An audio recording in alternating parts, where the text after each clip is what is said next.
I just thought he was, oh, are you recording? Okay. It was a strange day to start with. It was real humid and balmy in the morning. And sitting in the classroom at school, we had a big lilac bush right outside the window where you could see it. And it didn't move. And all of a sudden after dinner, it moved out of one direction, then later out of another direction, then get perfectly quiet, absolutely quiet. And then by the time we got on the school bus, it was blowing pretty good. And as we got off the school bus at home, we looked to the north and Mom was outside. There was 3 tornadoes on the ground. They said east of Vega. That was a long ways off. And it was, you see where they went up into the clouds, and they snaked down. And we didn't think much about it. But Dad and Uncle Cyril was down at Uncle Harold's putting a roof on his house at Easter. And they was coming home when they seen them. And Uncle Cyril's wife come from Okarche, Oklahoma. That's tornado country. And Uncle Cyril was telling Dad what you need to watch out for. That usually they travel in a northeastern direction. And so we come down, Mom was cooking supper. I think she was having, Uncle Cyril picked up 2 chickens because we had different setup on chickens. Ours were ahead of his, so he was going to trade out.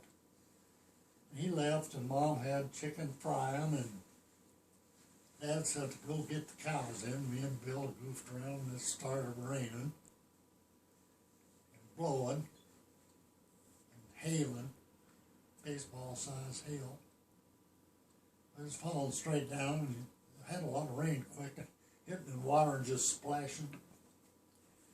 And we was glad we weren't out getting cows. And then, I don't know, the wind blew out of the east, I think, 60 mile an hour, and then it got just deadly still and it was raining. Then it blew out of the west, and it blew out of the north and get still, and Dad said there's something going on.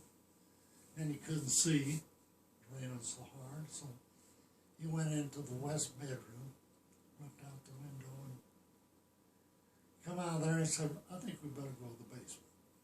So we went to the basement.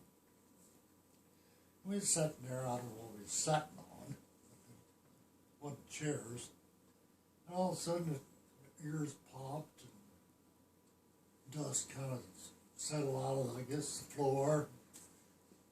Then something dropped, made a hell of a bang, and then all of a sudden there was water dripping through the floor.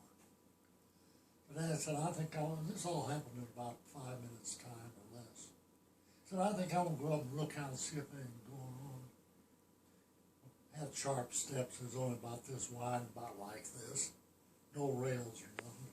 Didn't matter to a kid like me, we went down a mile a minute, and they had sharp edge on them. If you fell, you'd cut your knee off. Anyway, he went out and he come back, hollered down, he said, it's all gone. And I laughed, I thought, yeah, nice tale.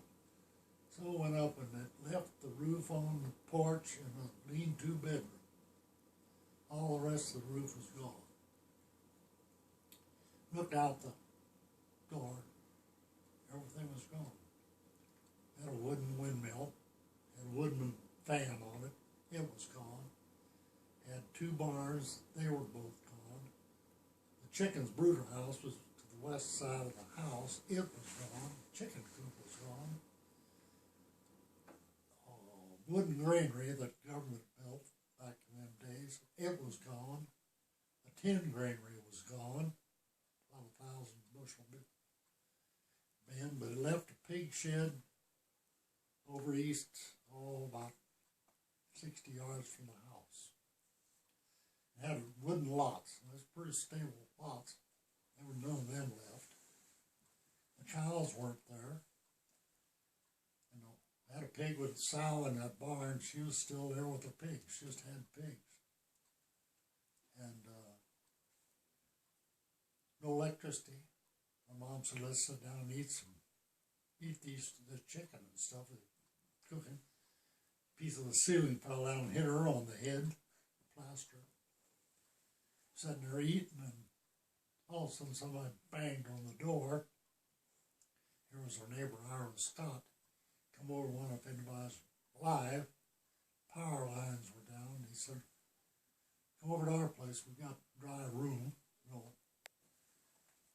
And we finished supper, and it was getting dark, or pretty late in the day. And we walked over to his house. It was about quarter of a mile, less than a quarter, across the road. And he had two other people there, a family. His hired hand, they were panicking. Pat ran spots. They had 3 kids, him and his wife, and then I don't know who the old man was. He lived there with Scott's in the garage. His name was Mr. Waters. And we slept on the floor in Scott's house. The roof was good. It was the same line. He had a grain bin. It was bigger than ours, maybe 1,500 a tin one. It was coiled out in our wheat pasture, about better than a quarter mile from our house. Beyond it, a little more than that, about a half. It went every bit of a half mile from his place to where it wound up in our. And it was strung out for about 100 feet. It was just unwrapped it, and about this high.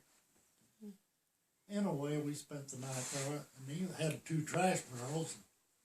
Empty trash barrels still sitting there, but the full one was scattered all the way to our house. Never moved the empty one. They were sitting side by side. But he had a brand new 47 Chevrolet truck. And it beat the dang cab. I don't know what hit it. Well, he had another barn. It took it out of the old shed. But it didn't bother his windmill or his garage or anything else. But that truck was sitting up in a tree like this, the cab up here. It was all beat up. And he had to replace the truck for wheat harvest. The wheat harvest wasn't too good. I think ours made 2 or 3 bushels after all that hail. We had an old combine, had a front wheels on it, a ball one that you pulled, and you could see where it went way up and come back around and circle around a plowed field and come back through the fence and get in another place, wound up damn near where it was parked to begin with. We traveled the whole better part of a third mile or more. Didn't hurt it any. A little bit on a few places, didn't hurt anything. So we, the next day, we went over and slept in Uncle Cyril's garage. That's where we slept for a week. And next morning, Mr. Day showed up. He had an old winch truck. He was a house mover. He loaded up the dead chickens. They were smashed. We had a CC case tractor parked, kind of northeast of the house, behind north of the windmill, and it didn't move it. It had a car in the garage, a 35 Chevy. It bent the top all to pieces, and you just get the doors open is all. Didn't break the windshield. And the pickup sat out there, and it's beat all to hell, but it didn't break any windows on it. It moved a little bit. But he come over with that winch truck, and he picked up chickens. Feathers, they were all gone, most of them, and they threw them in and piled up on that winch truck. It must have had about 100 or more that was raising. And he hauled them off. Then I don't remember too much more, except for about 2 months, people come and help pick up stuff. For at least first 2 weeks, there was people there. We had a pile of kindling junk and debris. I'd say 10 foot tall by 25 feet wide by 50 feet long. Kindling, broken tree leaves, all that kindling from the barns.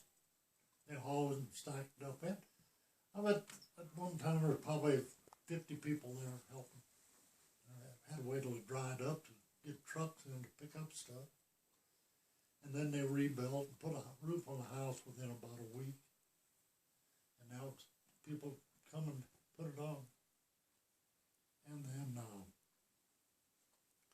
built a grade A milk barn. And there's people there for another 2 weeks helping build it. Parishioners, mainly parishioners and neighbors. And that's about the story. What about the prayer hour? I don't remember how that come into being. If it was a parish thing or what. It might have been a parish thing. I think it was. I think everybody picked a day, and I think that's just happened to be the day they picked. Okay. Everybody picked a day out of the month. That's about it. And a lot of people there that helped are gone, been dead, some of them 20 years, 30 years. But wouldn't have been for them, we'd probably still be picking up kindling. And we had a little smaller tin granary. One of them circular, like you see, old. We never did find it. How many cows did you lose? Huh? How many cows did you lose? Didn't lose nothing. Oh, yeah? Except the chickens. The cows, I guess, got away from it. We had to round them up. And I don't know what we did for the milking there for a while. Wasn't that many, we was just milking 5 or 6. But that tin granary, never found it. But somebody said it was in the creek about 7 miles away. And the neighbor then about 2.5 miles northeast of us, he lost his windmill and a shed and took out his lots. So I don't know, it wasn't on the ground all the way, but it was in places. And it must have started just at our place there, our Scots, and moved to Lee Coconut. Was But this it the one was- that ended up in Amarillo? Huh? Is that the one that ended up in Amarillo? No, like, I think it was 47, the one hit Amarillo. We was milking in that new barn. And Dad was outside and he said, shut the milk, let's quit milking. He said, there's a cloud right overhead. And you could just see it going like this. And Dad said, somebody east of us is going to catch it, or northeast. And about 2 hours later, it blew out the south side of Amarillo there and killed a few people. That's my tornado experience. Except